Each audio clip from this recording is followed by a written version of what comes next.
Hello, in this video I'm going to answer a common question people ask, which is, I've heard this thing about when you've got anxiety, you have to find the root cause and it's all down to a problem from your past. But what if I just can't find it? Brilliant question, because of course you think, well, yeah, I get that, it's down to an old thing, it's stuck in my head, but I don't know what it is and I've got no idea how to find it. Well, the funny thing is, you already have. You've already found it.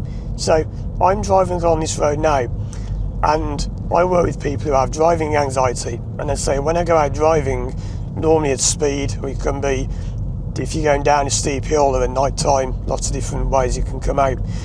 People say I'll start shaking like this and my hands are shaking and my palms are sweating and I've got a massive headache and I just feel terrible. I just feel like I'm going to faint. I want to get out of the car and run, but I've got no idea what's causing it. Well, you have, because that feeling that you've got, the shaking, the sweating, that's the thing you're looking for. So you've already found it. So don't worry about what if I can't find it, because you already have.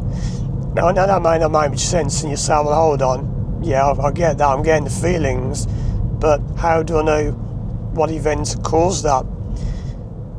You don't need to. When I talk about finding an event, maybe it's the way I've phrased this, maybe it's my fault, maybe I haven't made it clear enough. You don't have to find an event as in, well, when I was 8 years old, I remember I went to a circus and blah, blah, blah, blah, blah, blah, blah. That isn't what you do. What you're looking for is a feeling. That's the event. It's not always a feeling, but it often is. And if you can find that feeling when you drive, which you are, because that's where you've come to me with a problem, right? Then you've already found it. You don't have to actually link it to an actual memory. Now, some people like to, because they say, well, I'd feel better if I could.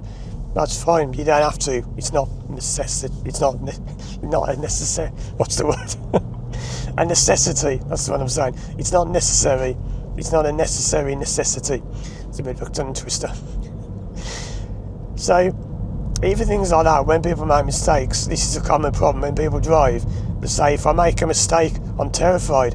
I just messed that up then. Am I going to edit the video? No. Am I going to take that part out? No. Because I don't care. And there is a lot to be said for just not caring. But if you have driving anxiety, you're caring too much. And that's the problem. And you get these feelings, but if you don't know where they came from, you do, you just don't know that you know. But the good news is, you don't have to know what they are consciously. So, you can go out driving and be terrified and shaking and scared and whatever. That's fine, that's all you need. And especially, if you can bring that up in a session, that's all you need. I want you to do this when you've got a moment. Don't do it when you're driving, do it when you're somewhere safe at home or whatever.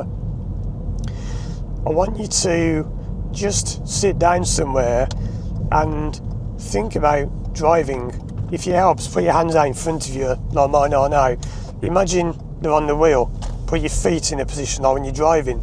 Imagine yourself driving. Imagine looking in the mirrors. Imagine the sound. I know you might hear the engine in the background revving. If I was to, in a moment, put the window down, you might hear birds singing or you feel the cold air coming in.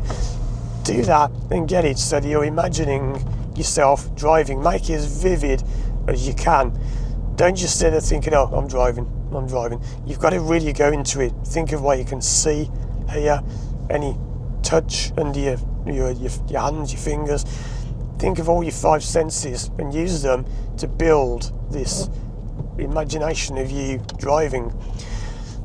If you can do that, and you can then imagine yourself in a situation like on a fast road, and you start getting a feeling of sweating, shaking, great, that's all you need to do. You don't need to find a memory of when you were a kid and this happened. Now you may find that comes up in therapy anyway, but you don't have to, because that feeling you've got when you drive, and if you can reproduce it at home, just sitting there thinking about driving, that's all you need. So that is the memory you're looking for. And what do you do with it?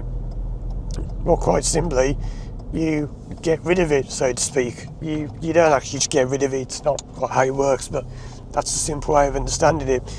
You throw it out and you replace that with something else. I've done another video about how you sort of change your mind about things, about how I worked as a driving instructor for years, and then when I became a therapist, that kind of switched around. So check that video out. I'll link to it at the end of this one and in the description. But once you've got an idea in your head, the feeling, the shaking, and you can analyse that and replace it with something better, then your problem goes, because your mind thinks, hey, I've been doing that shaking thing, that's rubbish, don't need to do that, I'm going to do something else instead. And you will replace it with whatever else you want, like a feeling of being calm or just not caring about people driving too close behind you. So check out these videos of mine on the screen now, and if you want to work with me one-to-one online from anywhere in the world, contact me through my website, firstdrive.com. Thanks for watching, and as always, I'll see you again soon for more videos.